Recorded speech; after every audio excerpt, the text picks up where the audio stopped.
I want to start by thanking my family, and especially my parents, whose dedication to helping others is my biggest inspiration.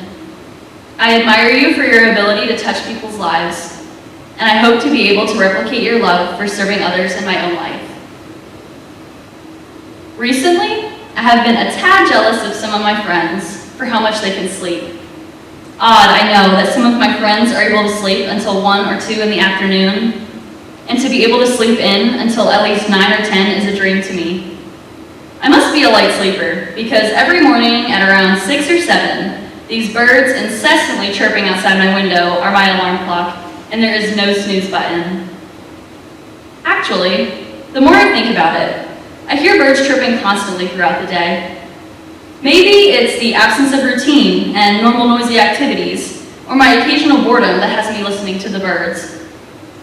I initially thought of the perpetual tweeting as a little annoying, but upon pondering the idea of school and studying and forcing myself to do work every day, a sort of analogy popped into my head. You know when someone tells you something surprising and you call it a wake-up call? A kind of callback to reality or the current situation or problem at hand? Maybe that's the type of message these birds are giving to me. Every morning they say, "Morgan, wake up. It's time to start the day. It's time to make the most of the day." Make the most of the day. Huh. Seems hard considering I'm stuck at home, nothing to do save my homework, no sports, no after-school activities, no one to talk to but my siblings. I do love them, but they drive me a little crazy sometimes. How am I supposed to make the most of my day when I'm just stuck at home? To all my classmates with this same mentality right now, I hear you. To those same classmates who are feeling unmotivated, who have doubts about this coming fall semester, who are questioning what they want to do with their lives, afraid quarantine will never end, I hear you. But I also want to share this quote from one of my favorite artists of all time, the Dolly Parton. Miss Parton said, "The way I see it, if you want the rainbow, you gotta put up with the rain." I wholeheartedly agree with Dolly, because right now, we are putting up with the rain. Be patient, because the sun is coming out. Yes, this isn't the reality we are used to, but we've already overcome so much. Let's make the most of this right now, because if we do, it will condition us to deal with adversity in the future. Why waste time dwelling on our woes, when we can try our best to have a positive outlook? And let's be honest, guys, we've all worked so hard to get here. We are graduating. This passage from high school to our lives is just that, a passage, an opening to the rest of our lives.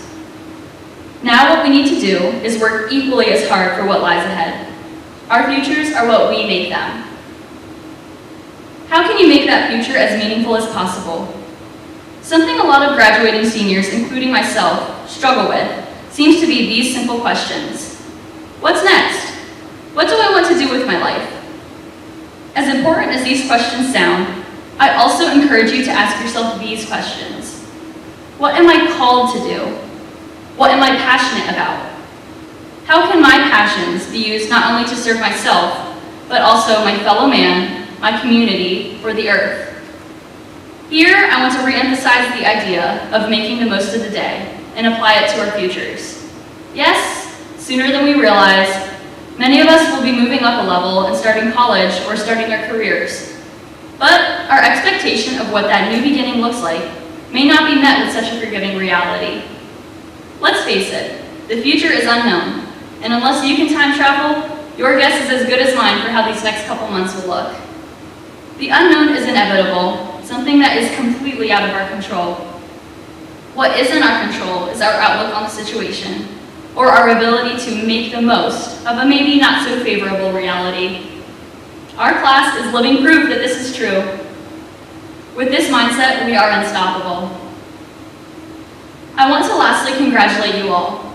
My appreciation and admiration for our class is unmatched, and our tenacity and strength through this trying time assures me that we can accomplish anything we put our minds to as we leave high school, moving onward.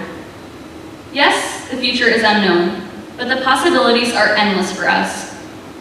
Another well-known wordsmith, Emily Dickinson, wrote a poem called Hope, in which she says, "Hope is the thing with feathers.